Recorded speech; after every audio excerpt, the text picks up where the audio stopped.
We're back with Sean Jordan of StrataPress. Hi, Sean. Hello, Thomas. Great to Yeah. see you. Today, we're going to chat about depreciation reports, and it's a good time for it because, as most in British Columbia will know, July 1st is the deadline for everyone to be up to date on their new 5-year cycle DR. All right. Yeah. So glad to have you with us. Well, I'm glad to be here. Thanks. And that's good timing. You're right. I wasn't even thinking about that when the new depreciation reports are. There's been some changes there, I guess. So yeah, Absolutely. I'm back. StrataPress. That's me on the picture, and I've been working on StrataPress for the last 10 years or so. I've had experience working on 3 different strata councils over a 15-year period and have a background in online technologies, produced hundreds of online projects for companies around the world. And I completed my property management license course at one point about 25 years ago, but I never worked as a licensed property manager. I was just doing it for my own interest to manage some investment properties on the west coast of Vancouver Island with some other investors. So that's where we are with StrataPress. We sell documents online, probably about, I'd say, about 500,000 documents exchange hands, or 500,000 pages of strata information exchange hands every month through StrataPress. And we have the Strata Owners Portal, which gives Strata owners access to their Strata information, communications, documents, everything about your Strata you can get through StrataPress, either as a self-managed Strata or if you're working with one of the partner property management companies we work with, we offer the portal through those companies as well. Fantastic. So here we are to talk about depreciation reports. So you know about these. I know about these. These came out. I do. We hit a milestone this month, Sean. We've now looked at over 8,000 depreciation reports and reserve fund studies for condos across Canada in detail, and mapped out how they're going to be spending their money over the next 30 years, or the portion that remains in their reports. Right. So, yeah, from over 11,000 buildings we've looked at, that's a significant number of reports. So my team has looked at more of these than probably any human alive. And I hope so, because that's a lot. Yeah, and they're important to look at. Depreciation reports are probably one of the most important planning tools for a strata corporation, and many owners don't even pay attention to them until there's a major cost, repair cost that arise. So a good depreciation report helps strata corporations plan ahead for those expenses and avoid levies, unexpected levies, those type of things. And so instead of reacting to emergencies, they're being proactive. It's kind of a proactive thing. And it does, there's some benefits there when you actually get one done. You have a list of your major property assets in that report. You have a 30-year schedule kind of planning out what your expenditures are and when they're expected, and funding models, so you can accumulate the funds you need to pay for ongoing repairs or maintenance with a depreciation report. Absolutely. So yeah, Most people, when they buy a condo, they're buying the unit. They think that that's what they're in for. And as you and I know, they're actually owning their share of the corporation. That's the common elements of the entire building. That's and right. This report covers that aspect of the community, regardless of what type it is. Exactly. So, yeah, tell us more. All right. Well, there it is. What is a depreciation report? It's a long-term financial roadmap. Kind of answers 3 critical questions: what building components will eventually be need repair or replacement? What will those repairs likely? When will those repairs likely occur? That could be a year or 2 or 5 years down the road. And how much money should be set aside to pay for them? So, like I said in that opening slide, it's kind of a roadmap for maintaining your building over the next 30 years. And there's some important points will come in this little presentation about the decisions and the funding models. And depending on, the individual strata owner, I know some people would think, I'm not going to be here for 30 years, so why do I want to pay all this up front? But we'll talk about that in a minute. So it's going to cover a lot of, looking at your building, your roofing, your elevators, your windows, parking membranes, plumbing systems, things like this. Everything gets reviewed in the report, and everything gets an estimate of like what's its useful remaining life when are we going to have to replace this, and what are those future costs going to be? So it's important that strata owners understand, what the upcoming cost is going to be, and for them to plan for it as well, because they're part of the funding for all of these initiatives. So that's the long term, long winded explanation of what it is. So why does it matter? Because the report will help answer whether or not your strata fees will increase and by how much. Will you face a special levy in the near future? Um, how much money should the strata be saving, to pay for these? You got your contingency reserve fund. And I think, I don't know, is this, there's a question I got for you. Is this part of the contingency reserve fund? Do people Yes, put the money in absolutely. for that? And is that So where when the you see the strata needs to save, you got to remember the strata is the owners as a group, yeah, and BC now has a mandatory minimum contribution to your reserve fund every year that is based on your operating budget. It's nice that there's a minimum contribution, but the operating budget is not a good proxy for what you should be putting aside into your contingency reserve fund. right, In BC, we typically see that the 10% minimum is exceeded. We're now up to an average of, I think, between 15 and 17% of the operating budget now going to the contingency reserve fund, wow, which is a positive sign, but it's still way too low. When you look across the country, those that are adequately funding tend to be putting 30 to 40% plus of the operating budget towards the contingency reserve fund. And that is the owners as a group putting aside that money for these upcoming capital projects. right. So, yeah, great question. Yeah. So with that said, I mean, you have a contingency reserve fund that's topped up and looks healthy, and you have a depreciation report when you're reviewing documents for a strata somewhere you're considering making an offer on a unit. Those will give you green lights or red flags as far as what you could expect. And that, part of what it says here, protecting proactive planning protects property values and at least the perceived value of what people are purchasing into. If you have, you're being proactive, your council's being proactive is better than being reactive. And I think I'd be much more, um, I guess, secure in purchasing in a strata community that has an up-to-date depreciation report and up-to-date or topped up contingency reserve fund. So it's something you got to look at closely. But there's parts of the report people look at more than the other. Um, so I think a lot of people just jump right to the planning, the financial planning. How are you going to pay for this over the next few years? Which is important, but we'll get into that in It a is important. Yeah. And you're upcoming right. slide. People do pay attention to this. I was speaking with someone that was looking at buying a condo. It was a substantial unit in a building that's now 30 years old.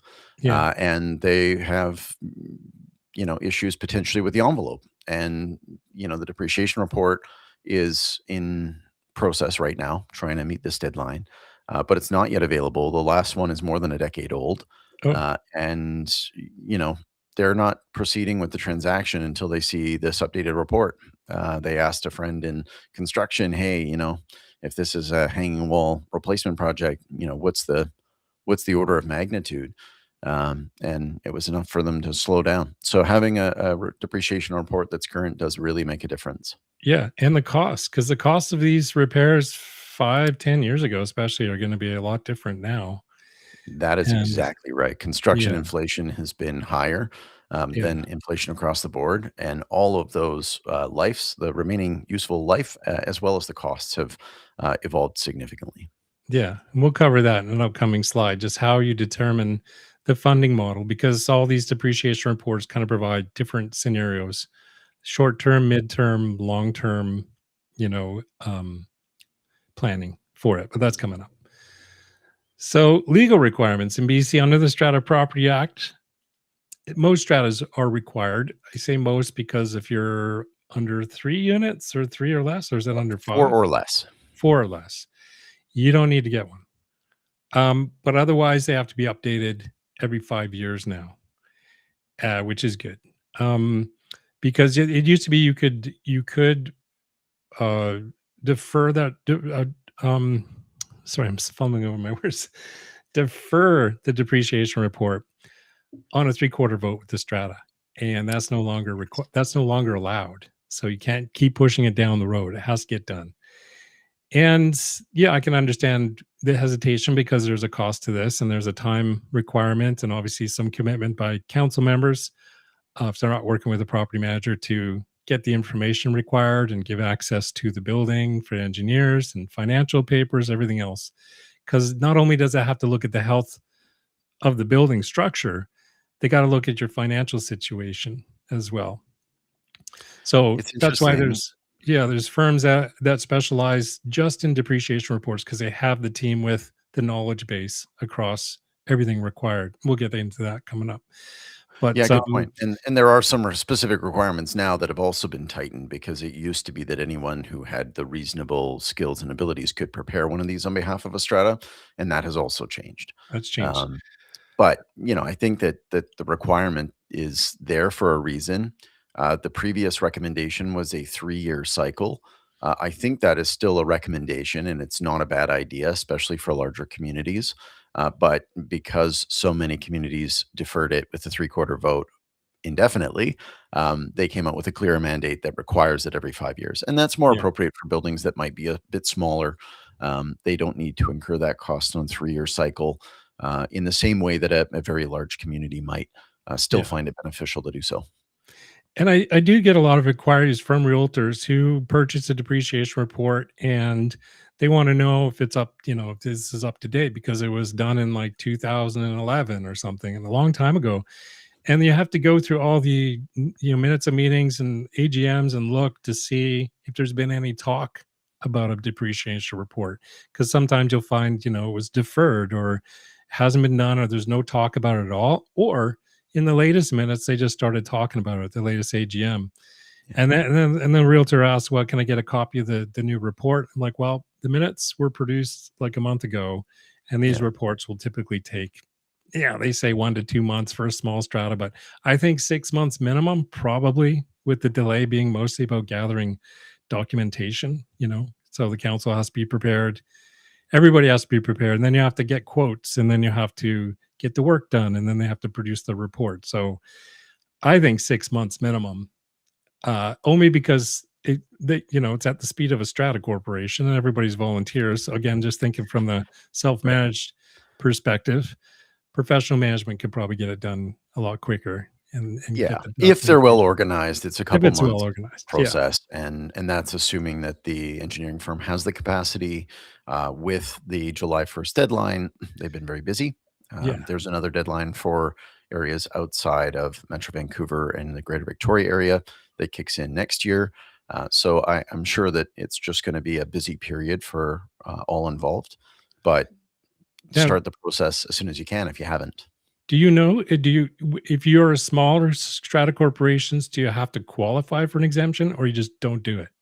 You don't have to do it. 5 or more units, it's required. So you don't have to So 4 or apply less, anywhere. Yeah. you're not required to do it. It's up to the discretion of the owners, and obviously, depending on your building type, that may or may not be, um, a Yeah. good or a recommended investment. So, Right. you will notice too, Sean, I'm sure you help a lot of smaller communities on StrataPress, that they have just different methods of filing documentation, different meeting cycle than a bigger community. Hmm.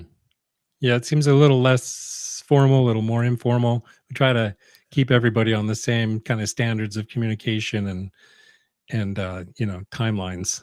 I think is best, no matter what size your strata corporation is. Good So point. what depreciation report includes? So you're going to get a review of your building components. So that'd be like the roof and windows, the balconies, elevators, all the plumbing systems, electrical systems. They're going to look through everything, fire protection systems. They'll look at your parquets and exterior cladding, those type of things.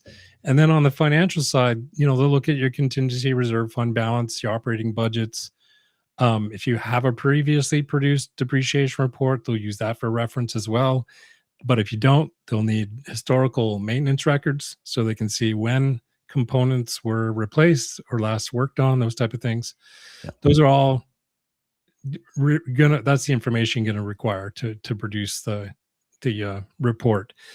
So, and there'll be a site visit as well. There'll be an engineer that comes out to see current condition of your property, kind of assess what the remaining lifespan is on you know, components of your building, see if Yes, there's any because there's visible. this actuarial component where they have an expected life of a certain component, and then Mhm. there's the physical inspection that can say, "No, actually, the roof is in great shape. We think it'll last 5 years longer, Right. than originally intended or expected based on the roof type, Yeah. and, those assumptions." So, a pretty critical part of the overall process. Yeah, and they'll probably wanna have a conversation with a council member who's knows the building, so you can have some discussion about, the current condition of the building, estimating, like you said, lifespan of a roof. Just looking at it, I don't think anybody could really say, "Oh, that roof was, it's 3 years old, that's 5 years old, 10 years old." They look pretty much the same if they're maintained, but closer inspection, you can, get a better understanding. But if you have the maintenance records, you know exactly when it was put on.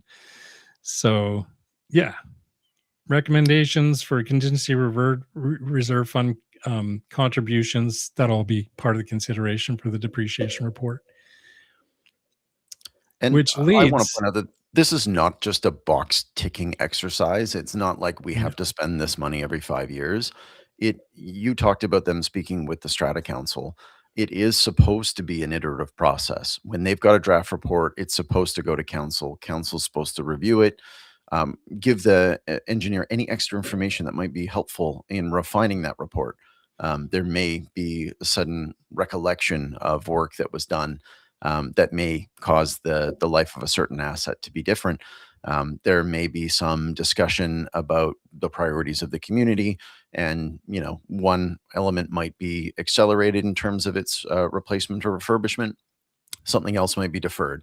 I've had a number of engineers join me to discuss uh, both reserve fund studies, depreciation reports, and other types of engineering.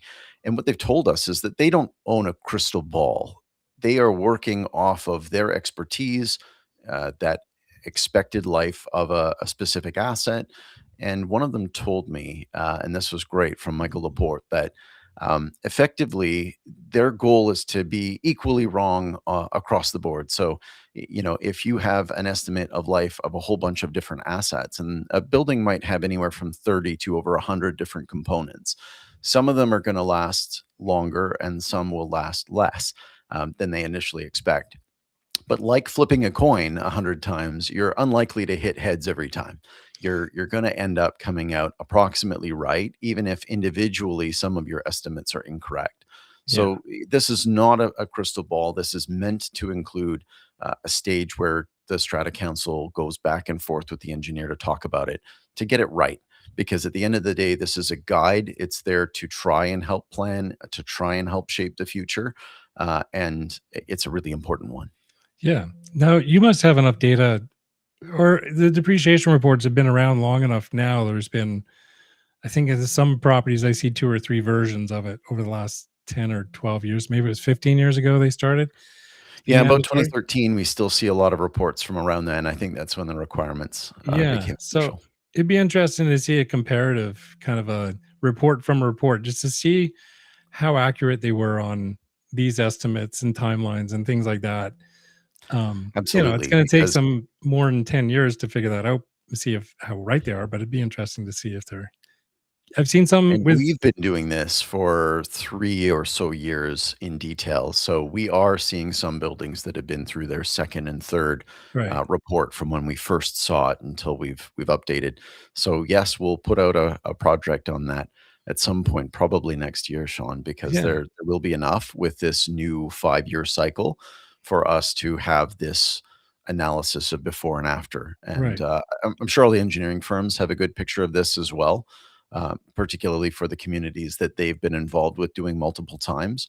Um, and I'm sure that that does feed into some of their actuarial work with respect to how long certain assets are expected to last in our particular climate, because, BC's temperate rainforest. We have a lot of water.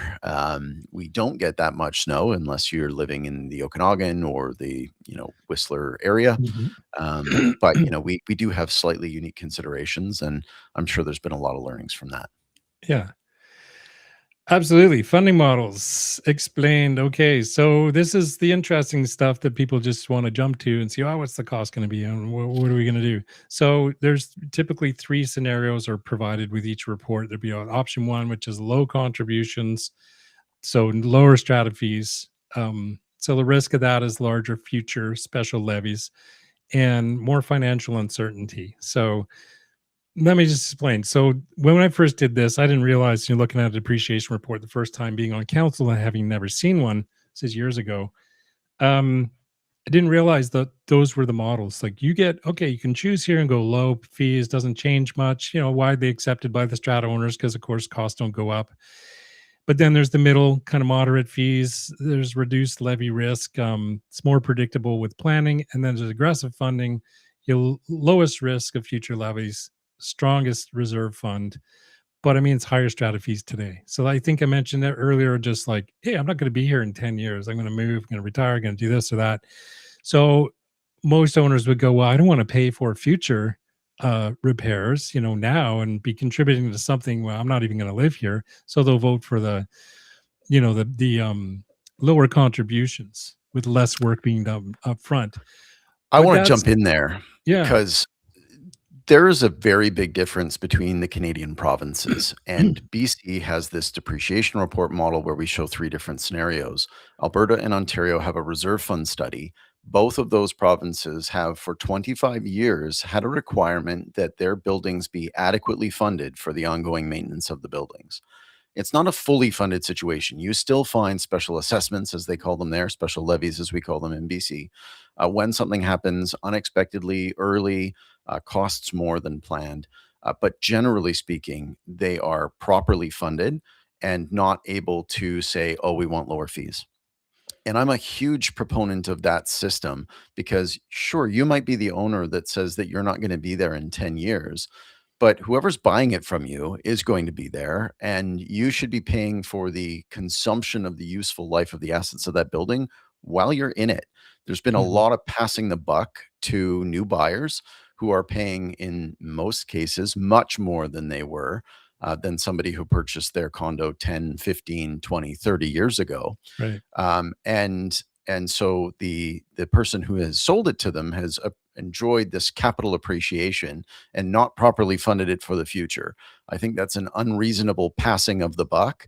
And in many cases, to buyers who don't have the knowledge and the experience to fully understand what's coming at them. And of course, we Yeah. built Eli Report to help that audience better understand these things. But I think that the funding situation in this province needs to be further addressed with legislative measures, as they have been in other jurisdictions, to ensure that the frequency and magnitude of special levies is minimized. Right. And yeah, balancing the fairness of the cost of maintenance of that building. So even so, choosing the lowest option, choosing the lowest contribution option, cheapest option today often is the most expensive option long term. Good So point. you're gonna get the cheap thing yourself now, but you're gonna be passing that buck on to a future owner. And maybe that can be reflected in the value of the property when they look at the depreciation report and look at your funding and go, well, these people are not contributing as much as they should. And maybe that lowers the offer on your strata unit that you're trying to sell to I compensate for certainly that. hope that people are aware of those issues. That's why we include a special levy forecast in Eli Report. It is there to help you understand what those are and to negotiate with the seller if you are seeing that there are some higher than anticipated special levies in the near term that were not evident from your initial visit to the property and when you fell in love with the condo itself and didn't yet appreciate that you were on the hook for your share of the rest of the Right. building. Now, when you did depreciation reports, I remember the strata owners voting on the option that they wanted to do. I can't remember if we did it anonymously or not, but I'm pretty sure it wasn't left in the hands of the council to decide, oh, we're going to go with the low option or we're going to go with the aggressive option. It was put to a vote. In Um, Alberta, for example, the condo board, the strata council, sets the budget for the year, and they decide what it is, and the owners pay. The oh, owners don't get to vote on the budget. In BC, the owners vote on the budget. So the Strata Council, together with the manager, if they have one, will put together a recommended scenario.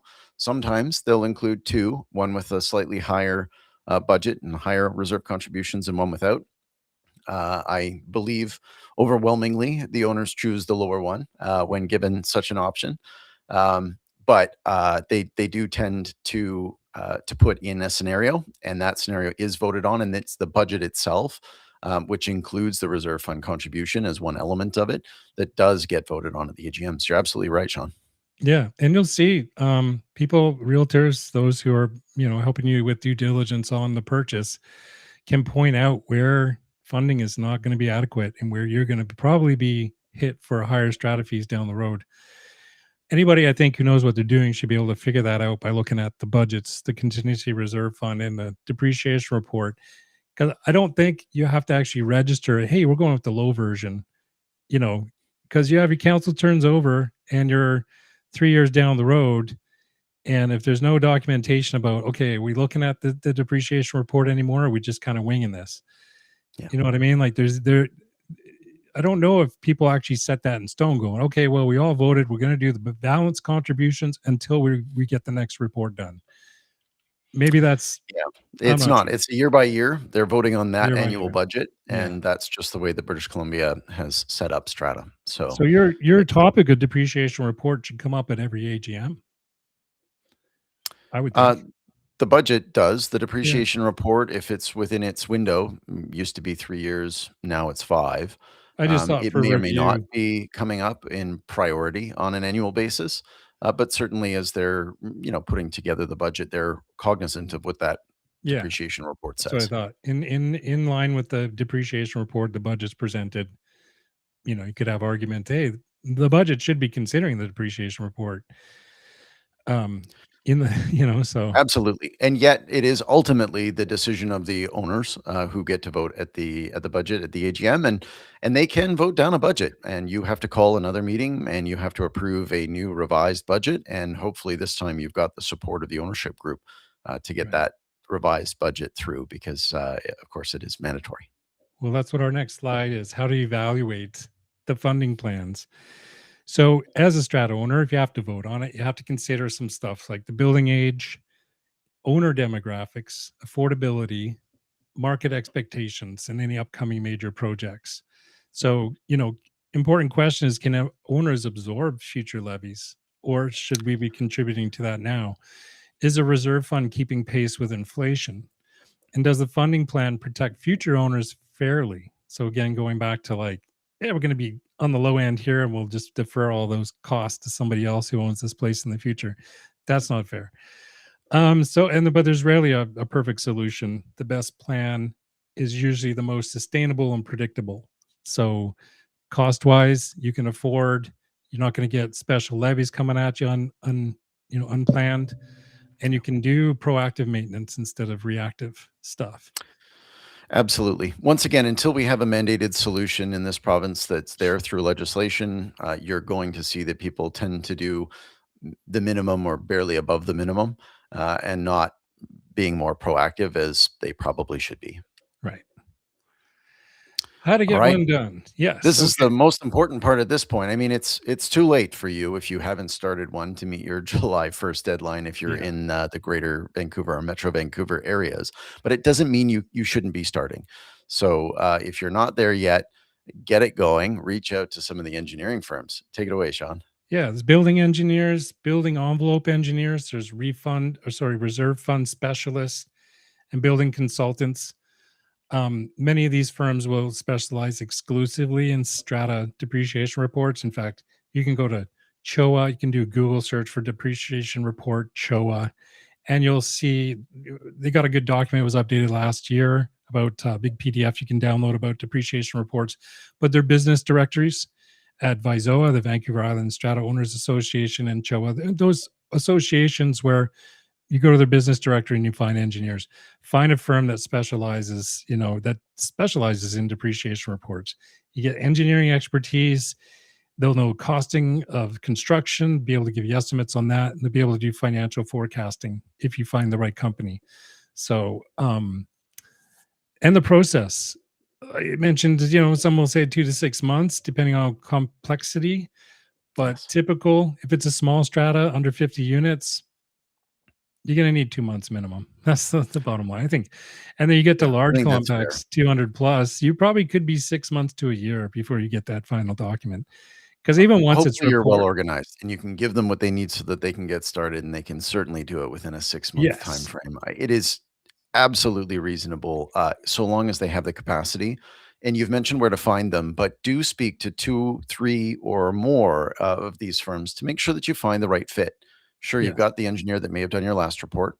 Look at You've the got a ones. couple of recommendations, or Yeah, you've called a couple, but figure out how they work, how they approach the process, what their personal timeline and backlog looks like, because if they're 6 months out, it may or may not be a good fit for you. And then how do they approach the whole process of completing the report and having that conversation with counsel? right. You want to have somebody that you think understands you and wants to engage with your community. You're not looking for a cookie cutter report. Do not treat this as a box ticking exercise. No, it's not just a legal document that was required, you put it on the shelf. But the biggest delay, yeah, you mentioned, couple things. I would look at the type of buildings that firm usually works with, because if you're going with a firm that typically does 200 unit plus stratas and you're 20 units, you don't need that. You want their expertise, but you don't need to pay for an entire staff of engineers. Look at what they're get somebody who's familiar with your type of building, I think is best. They know what to look for. If you don't have elevators, you don't, just consider those type of things. The biggest delays are usually gathering records and documentation. So the more organized the strata records are, the smoother and more accurate the whole process becomes. So yeah, easy to, Excellent point. yeah. And you've got a slide here dedicated to everyone that should have an appreciation and understanding of what's in this report when you receive it.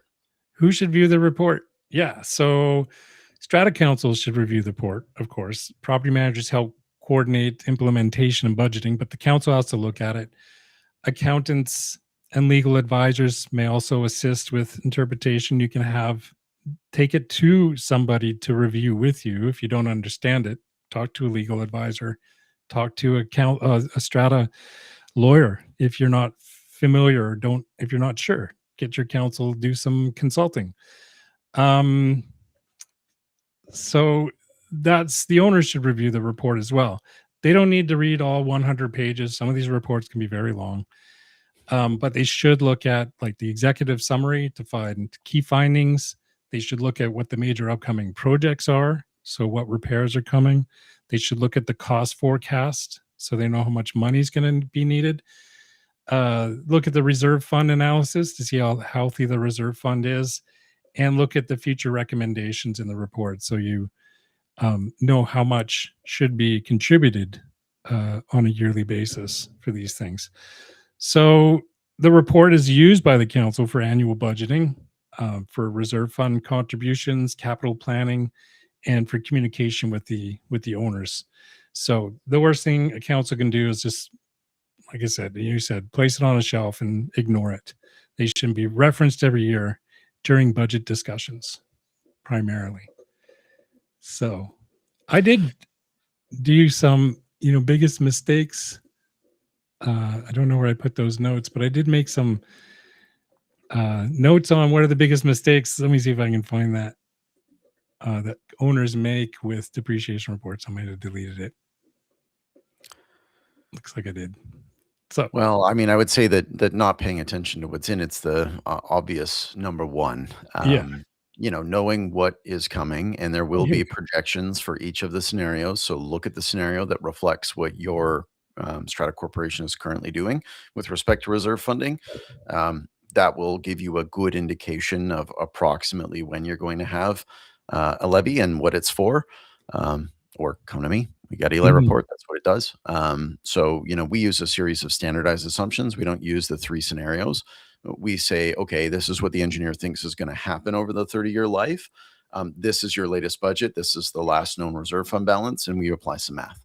What right, are you going to do if you stick on the same trajectory that you're on today? Um, so that's our got it, approach. But it all comes down to proper planning today that prevents bigger problems tomorrow. And I right. see this is your last slide, Sean. This is where I put the mistakes. So as a common, yeah. So talking, planning today prevents problems tomorrow. Be proactive with your planning. Strong planning financially reduces financial shock, deferred maintenance, and conflicts within the community on where money is being spent in an emergency, and those expenses get people all fired up. So common mistakes: treating the report as a legal requirement only. So the report is a planning tool. You're not doing it just to meet your legal obligations. Mistake number two: ignoring funding recommendations. The report only works if action follows. So if you're going to determine you're going to do this type of funding, you got to follow through with that. Mistake three: choosing the cheapest funding option. So as we mentioned earlier, lower fees today often means larger levies later. Number four: not updating the report because building conditions and construction costs change. So that's why it's good to have a 5-year mandatory now, because we've seen reports happen once 10 years ago and we have no idea how useful that information is anymore.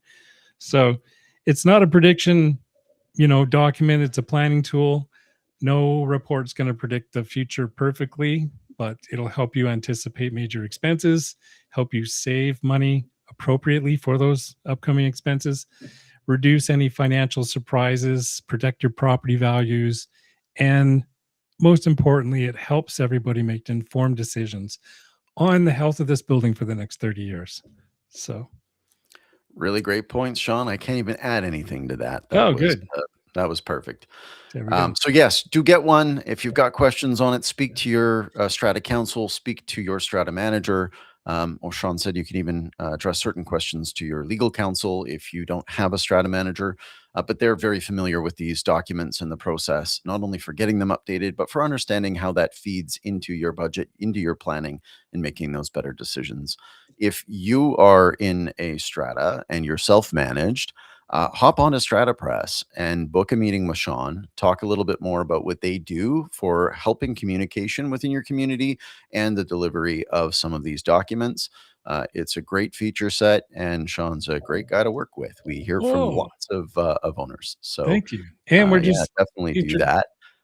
And I guess beyond that specifically, if you're in a community that is not on StrataPress, but you want some of these features, have a chat with your property manager, right? Like that's how you guys end up serving more managers, right, Sean? Yeah, absolutely. Talk to your straight if you want to. We work with property management companies or self-managed stratas, and we're always introducing more features to make both those audiences more effective in managing their stratas. We are coming out now with we got accounting, bookkeeping features in StrataPress for self-managed stratas. It's really going to help with budgeting and tracking, and most importantly, the transition from one council to another being consistent with the information, and centralizing everything is so important. And eventually maybe we'll have a little export option where it's like export my info for a depreciation report, which can bundle all the information we have about your property and your financials and previously uploaded documents, and give you something that you can provide an engineer to get started with. Ideas, always making things a Wonderful. little better. So Sean, thanks so much for your time today. We'll have you back next month. And in the interim, everyone out there, stay safe.